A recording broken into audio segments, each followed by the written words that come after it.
Kailangan pa ba nating pag-isipan, makukonvict kaya si Vice President Sara o maakwit? Parang hindi na yun ang point eh. Kahit na sino pa yung maging Senate President, ano pa ba yun? Importante ba sa ganitong kalagayan ng bansa natin? Mukhang hindi na validong ano yan, Sen. Ano? Mukhang hindi yun dapat ang priority natin. O kaya natin dinidiscuss ito. Importante kasi ito dahil ito yung kalagayan ng bansa natin. Lahat ng mga taong nagmamalasakit para sa bansa natin, alam nila kung anong gagawin nila. Kaya lang, yung mga tao naman na wala nang ginawa, kung hindi ipagkanulo yung bansa natin, wala nang ginawa, kung hindi kunin nila yung Senate leadership, para sa ganon, ay tuluyan nilang malagyan ng kandado yung baul. Para sa ganon, yung baul ng Blue Ribbon, para yung skandal ng flood control ay talagang maibaon na sa limot at mailagay na sa isang kalagayan. Sinong agree doon? Yung flood control scandal. Gusto lang pilit na ibaon. Ano pong masasabi niyo diyan, mga kabonets, mga kababayan? Kumbaga, ilalagay sa isang panic room na kahit anong gawin mo, kahit na gamitan mo siguro ng pinakamalakas na acetylene na ano yan, hindi mo na mabubuksan. Ganun ang gusto nilang gawin. Talagang silyadong gusto nila, no? Paano hindi mangyayari ito? Wala nang transparency. Ayaw nilang maging accountable. Gusto nila hindi na sila magkaroon ng... Ito na lang po, mga kababayan, para magkaroon tayo ng engagement. Naniniwala po ba kayo sa panahon ngayon, sa administrasyon, meron pa bang transparency? Sa palagay niyo po, comment 1 kung naniniwala kayo, comment 2 kung naniniwala kayong wala ng transparency. Thank you po. Pananagutan. Kaya itatago nila sa ating mga kababayan. Lahat na magtatangka, kung sino man, napipilitin niyang buksan yan, ay talagang... kaya ganyan ang ginagawa nila eh. Kasi ang katwiran nga ng isang senador din, Sen, kasama niya naman, mas marami tayong priority na dapat asikasuhin. Move forward na tayo. Hindi kaya isang palatandaan yon na lalo na yung mga dawit, ba't nila sinasabing maraming bagay ang dapat pagtuunan at ibaling na doon?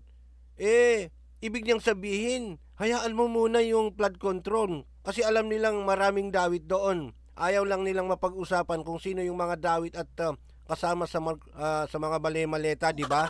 Tama? Tama ba yung pagka-analyze ko? Kung siguro sasabihin, bigyan natin ng mga schedule kung sinasabing napakarami. Bawat isa i-schedule nyo, huwag sabihin na doon muna tayo kasi maraming pinag-uusapan isang tabi. Hindi, mali. Foul yon. Red flag yon. Parang sinasabing, iwas muna tayo kasi kasama tayo dyan.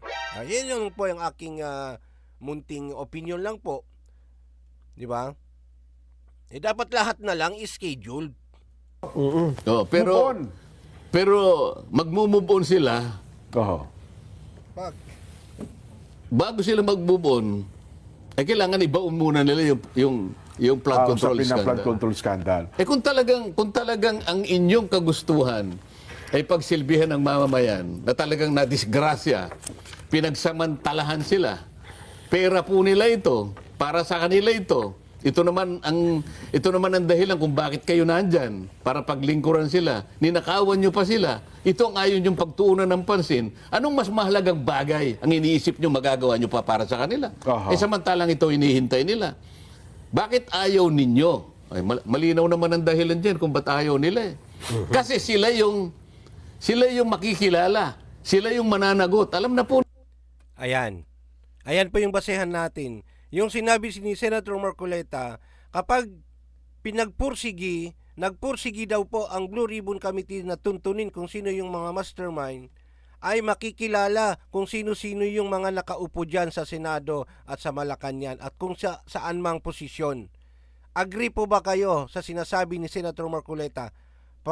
Palagay po dyan sa baba. Comment lang po, yes or no lang po, para at least malaman natin ang pulso ng taong bayan. Ito po ay para suportahan po natin ang laban sa korupsyon.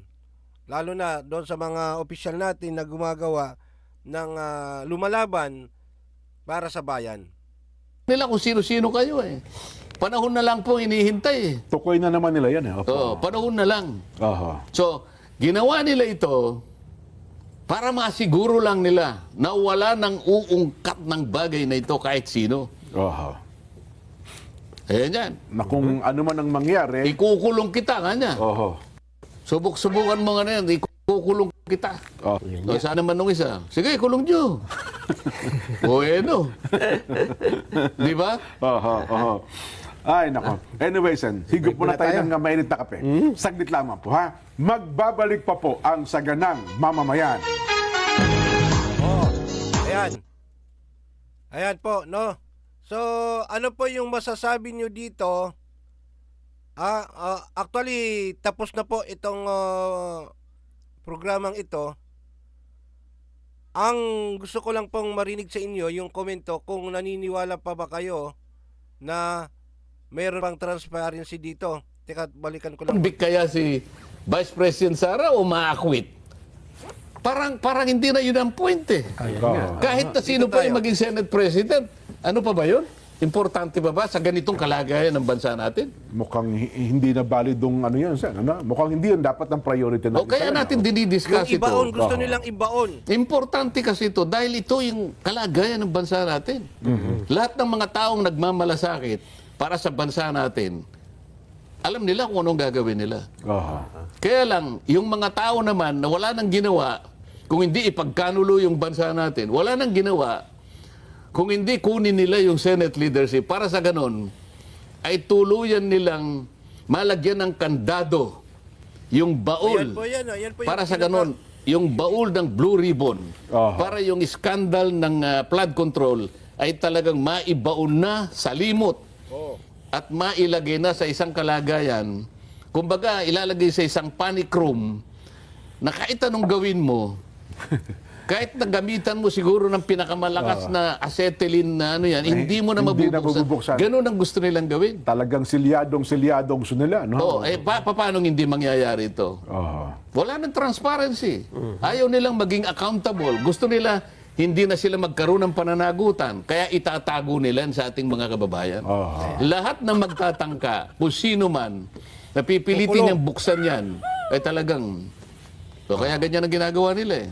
Kasi ang katwiran nga ng isang senador din, Sen, kasama niya naman, mas marami tayong priority na dapat asikasuhin. Move forward na. Move forward na tayo. Pero mag-move on sila, Ito yung matindi. bago sila mag-move on, ay kailangan ibaon muna nila yung flood control Usapin ng scandal. flood control scandal. Kung talagang inyong kagustuhan ay pagsilbihan ng mamamayan na talagang nadisgrasya, pinagsamantalahan sila. Pera po nila ito, para sa kanila ito. Ito naman ang dahilan kung bakit kayo nandyan, para paglingkuran sila. Ninakawan nyo pa sila. Ito ang ayaw nyong pagtuunan ng pansin. Anong mas mahalagang bagay ang iniisip nyo magagawa nyo pa para sa kanila? Samantalang ito hinihintay nila. Bakit ayaw ninyo? Ay, malinaw naman ang dahilan dyan kung ba't ayaw nila eh. Kasi sila yung makikilala. Sila yung mananagot. Alam na po nila kung sino-sino kayo eh. Panahon na lang po hinihintay eh. Tukoy na naman nila yan eh. Oo, panahon na lang. Aha. So, ginawa nila ito para masiguro lang nila na wala nang uungkat ng bagay na ito kahit sino. Aha.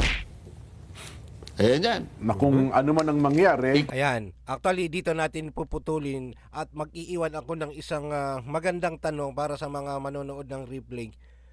Payag po ba kayo sa dami-dami ng lumabas na testimonya na may pangyayaring korupsyon,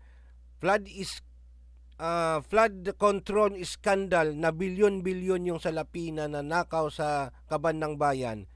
Ngayon, tila nabaon na yata sa limot at hindi na nagpapatawag ng hearing at pati yung Blue Ribbon Committee ay nananahimik. Inagaw nila muli. Ang tanong, papayag po ba tayo na isang tabi na lang at ibaon at hindi na uungkatin? Comment lang po dyan sa baba para alam natin ang pulso ng bawat isa. Tayo po ay lumalaban sa katiwalian. Tayo po ay ayaw natin ng korupsyon dahil kawawa lang ang ating bansang Pilipinas. Makakatulong lang po tayo sa maliliit na paraan. Sa pagbabahagi po ng ating mga opinion ay makakatulong po. Pakilagay lang po dyan sa baba ang iyong komento. At ito po yung tanong, papayag po ba kayo, katulad ng sinasabi ni Senator Marcoleta, na tuluyang mabaon sa limot at hindi nauungkatin yung flood control scandal?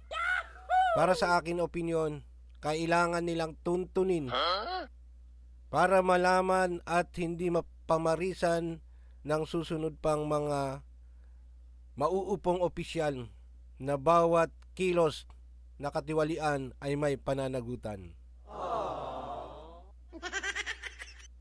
Maraming salamat po. God bless you. See you. Mag-live ulit ako mamaya. Siguro mga 12.